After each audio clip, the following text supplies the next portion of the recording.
Hi everybody, this is a short video about API resolving of REvil sample related to Kaseya attack.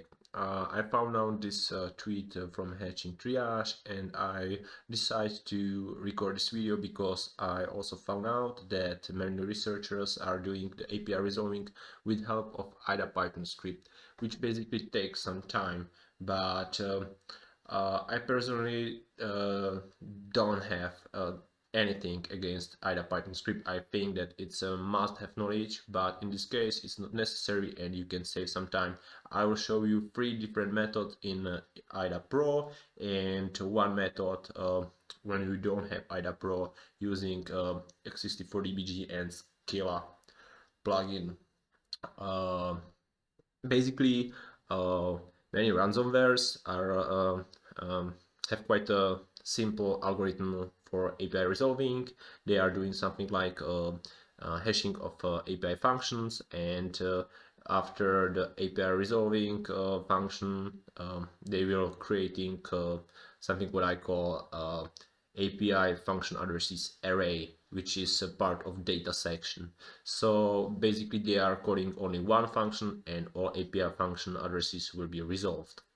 So in this case it's really easy to resolve it, all the API functions with the help of either debugging or x64dbg with the Scylla. But for example, other malware families like password stealers or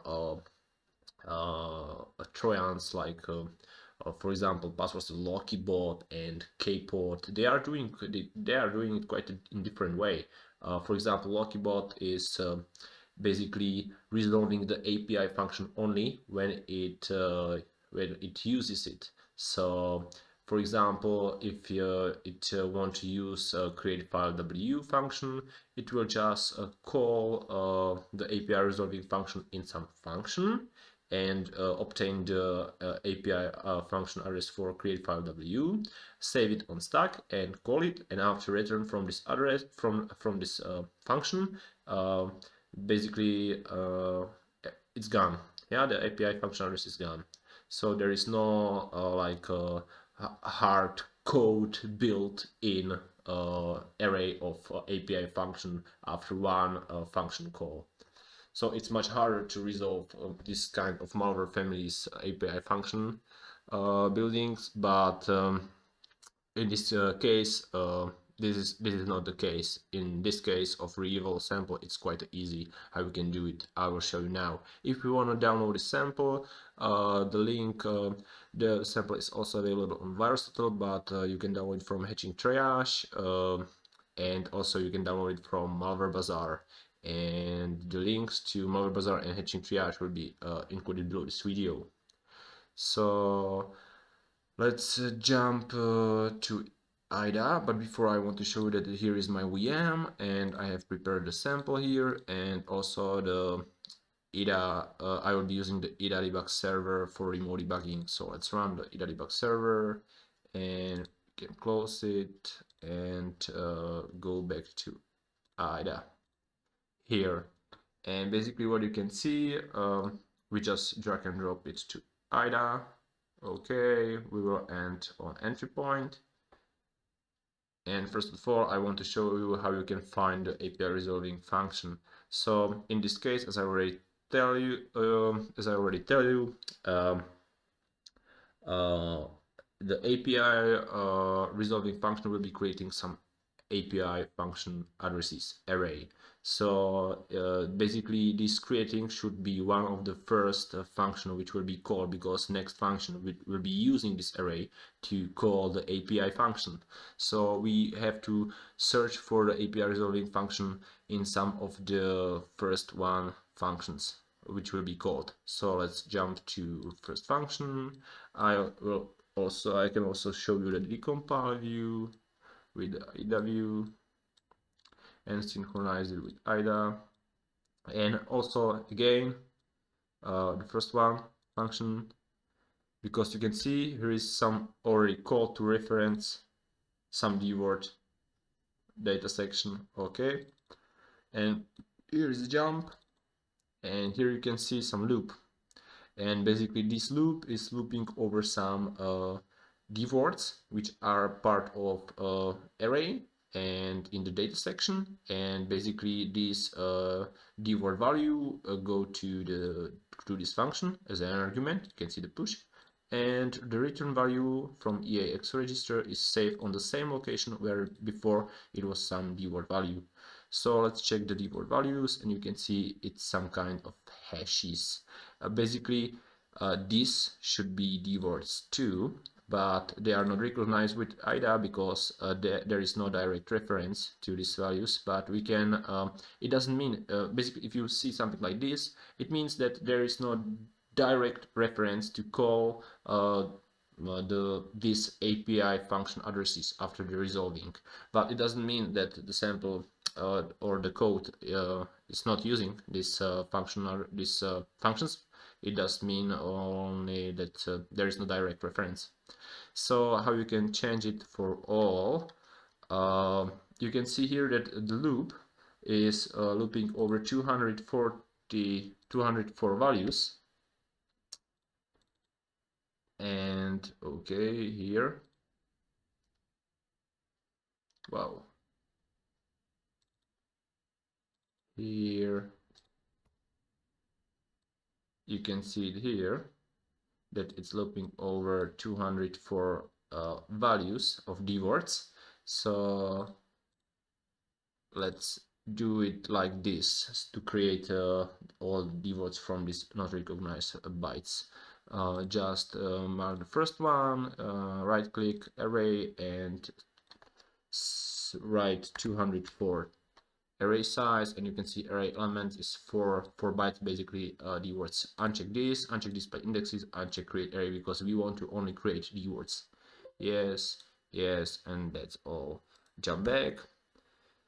And so this is basically a looping algorithms with which basically is creating import address table on this address. So let's rename it as import address table building. Okay, and jump to this call. The first argument is only one argument is the hash.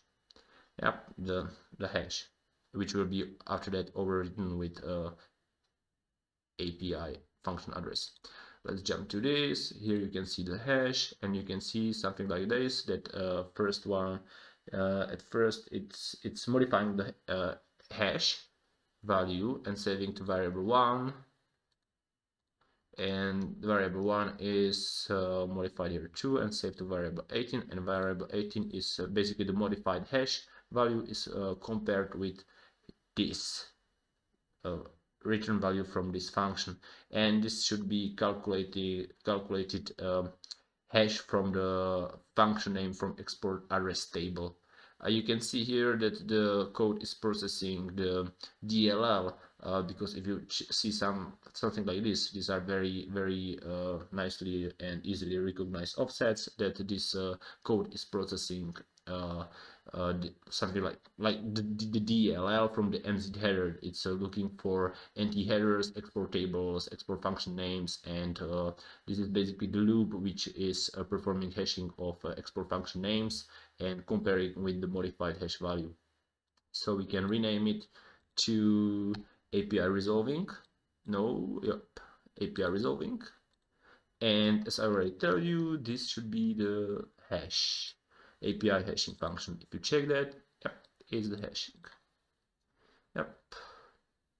So rename it and as a API hashing. Okay, and jump back, and now it's time that we have to basically set a breakpoint in some nice location where this API function addresses array will be already filled in with the proper API function addresses. So the nice location is quite here. And also we put a breakpoint on the start, on the entry point. Okay, now we can start the debugging and go to the first one method of API resolving process option. I will specify the path to the this one, and this one after my VM to the sample, save the network, okay, and let's start. Yes, on this IP address, yes. Okay, we have quite a strange desktop view because it's set for big screen, but we can change it. Window, row desktop, and desktop. Okay, I want to show you also the decompile view, and let's synchronize it. So we are here, so just step in to the function, step to the import stable building, step in, and you can see that here is the loop. So if you check the first one, you can see it's the hash value here, but if you will be stepping through the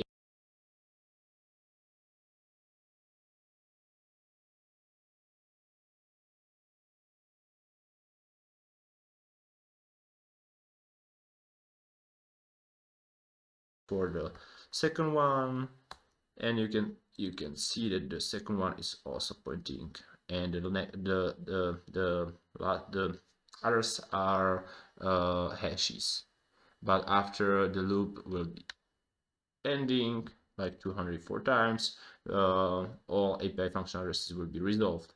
So what you can do next is basically we have already saved here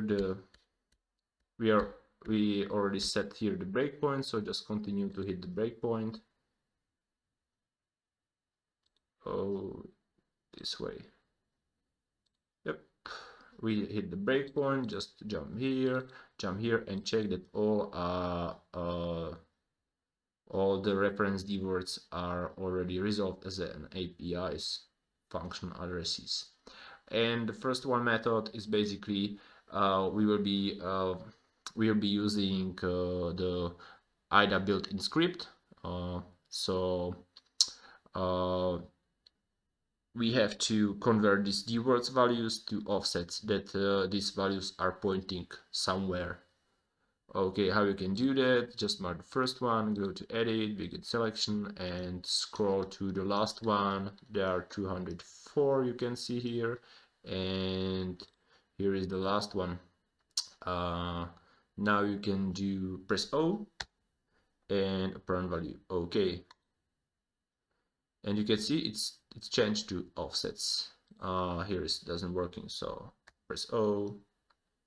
Maybe there is something more. No, it seems to be correct. All yes. Now again, mark the first one, edit, begin selection, scroll to the last one, and after that we will run the script which is built in IDA. Go to file, script file, and in the directory of IDAPro IDC, you can see script which is called rename import open, and it's all. And now edit, abort selection, and you can see it's resolved and proper type is applied. Sometimes you can see something like this one. Something pointing to somewhere, and it's not recognized as a function or some API function, and there is no proper type. That's because we didn't apply here the PDB symbol. If you want to resolve it, you have to, before you will be doing this method, you have to download all of these PDB files, like right click and load debug symbols. After that, it will be running like 15 minutes to resolve all the to apply the PDB symbols and types to your code, and it's really time consuming, so I didn't do that now. Okay, but we did it successfully. So this was the first method, and now you should do something like go to debugger, take memory snapshot, and only loader segment. After that, you can stop the debugger, and basically you have all resolved and all is nicely referenced. I want to do the undo script file because I want to show you the next method. So the next method is using built-in IDAPro plugin. So what we can do, first of all, we have to we have to note some things which are necessary for the plugin, which is called Universal Unpacker Manual Reconstruct. So basically, first of all, what we need is the original entry point. So it's this one address. Just copy that and note it somewhere. OX, this one. After that, we need the import address table start. So it's this location, this, and you can see it here. Copy this address and start import address table OX here, and the end is here. Basically 204 times the words. And it's here. The end is here, so just check this location, copy and note it somewhere. And another thing what you need is code start and code end. How you can find code start and code end? Basically go to program segmentation. If you don't have this view, go to view, open subview and check the segments. I want to see what is code segment here, so sort it from the start, and you can basically see this should be go back. You can see MZ, so it's basically this one is the module base, and you can see here this should be the code segment because there is it's executable and it's in the location where the code is. So let's edit segment only because we want to note these addresses. So this is the start address and this is the end address. Okay, now we have everything what we need. Just go to the debug view here. Yep, for example here. And what we want to do now is go to the file, edit, plugins, and Universal Unpacker Manual Reconstructor. So first of all, we have to change the original entry point. Original entry point is this one value. Code start address is this one value.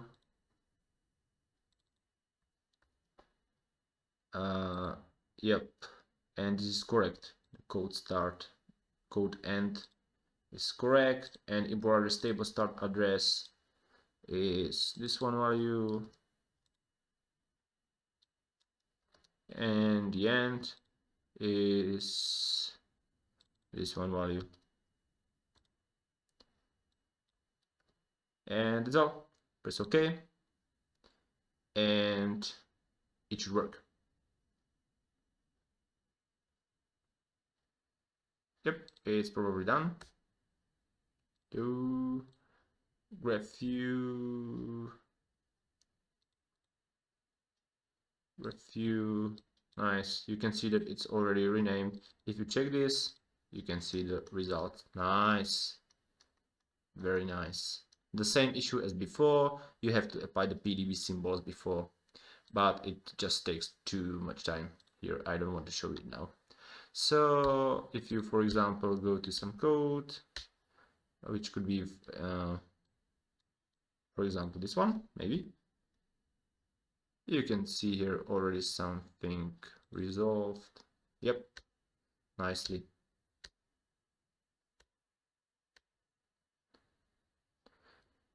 Okay, so this was the second method. So I want to do the redo again because I want to show you the last method, and so I want to go to the edit and under Universal Unpacker. So we are again in the where we were before. So the last method is using a PE3 plugin, which is very, very useful, and it's just doing very, very good job. So just go to edit and plugins and just install the PE3 plugin. You can find on the references on the GitHub and other stuffs. PE3, and just go to edit PE3, search IDA database. and it will be just working to search. It's now searching for the whole IDA database, and it will be adding all modules which the PE3 plugin find. And after that, you can basically select the module and dump it to the file as a file to the disk, or you can dump it to this location to check it. And it has basically automatic built-in import address table and IDT rebuilding feature, and you can also specify the import address table address and other stuffs. But in this case, the built-in feature which with import address table rebuilding is very successful. It will just probably take some time. Yep, you can see here. Nice. Now you can see that in the same location it found in the IDA database the same as we have as a main module, but here is some warning. Okay, that's okay. But you can see here that the import NT headers, import descriptor, there are only these DLLs and only a few API function. So if you want to rebuild the import address table of this one, so just right click and dump, and that's correct. Entry point is correct. You can check it here. 27E48, yep, that's correct. Size of optional header, yep, but rebuild the IDT import address table, yes. Save to file, add to PE3, dump it, and save it to some location. Yep, REvil case, and .bin. Save, and you can see that this here should be some of the file we already dumped here. Where it is, here. Check that, check the import address table, and you can see here are the all DLLs which are referenced. Here are the all already resolved and new built import address table for this sample. And that's all for the IDA. Now if you wanna, you can basically stop the debugging. You can go to virtual machine, stop the debug server, and yep, you can close this, and you can close it and don't save the database. Okay, just go back, and you can see here, this is basically our dumped sample with the PE3 with the last method I show you. And if you check the imports, that's correct. Nice, we have C everything. If you want to check it in IDA, it's basically you can drag and drop it here, and you can see also it's a very nice feature because this last method using of PE3 will basically build new one executable, and you have all the imports in new import stable, so they are a part of executable. This is very important because many plugins in IDA are working with the imports, and if you just use the first one and second one method, you're just editing the IDA database, but this one was editing the PE and save it as new one. So you can see it here. So for example, if you check where this is referenced, you can see it somewhere here, 5, and you can see it here. Nice.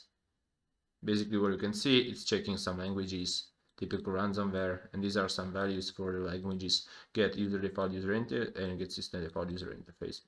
Okay, checking languages and other stuff. Basically you can do whatever you want here.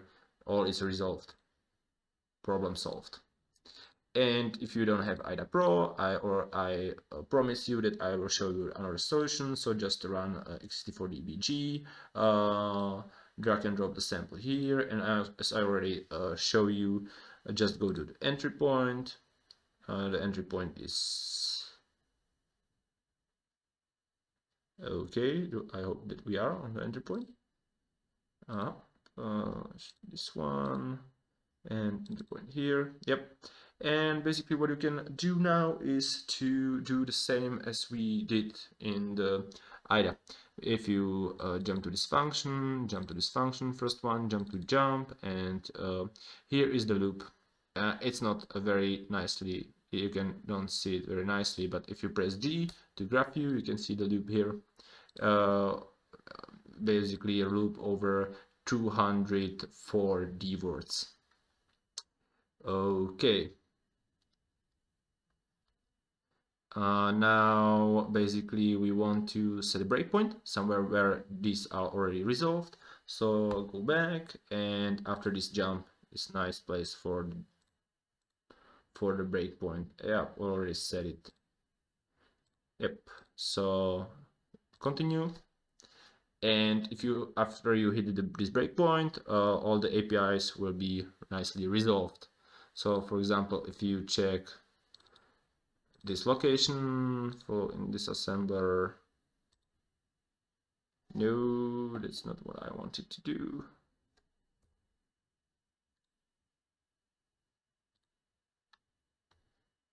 Okay, it's not correct. Okay, I know where is the problem now, but I hit here the breakpoint and all the APIs are already resolved. So what you can do now, you can basically do go to plugins, Scylla, and now you have to specify the original entry point. So we can jump to the entry point and just copy this address. Copy address. Okay, and now plugins and Scylla. Original entry point is this one value. Import address table auto search. We don't want to use advanced search. Maybe we can see basic results. It looks nice. Get the imports. This looks quite correct. If you can't see here this one, you should replace these values with the location of the new built-in array, but in this case it's quite nice. The built-in feature of automatically searching the import address table new one is quite successful here, and you can see it here. Okay, we can dump it from memory, the sample, save it, and fix the dump with new founded import address table. And it's correct. Stop debugging. Now you can basically check the repaired one here. Just rename it to bin. Here. Okay, if you check that with okay, I will drag and drop it here.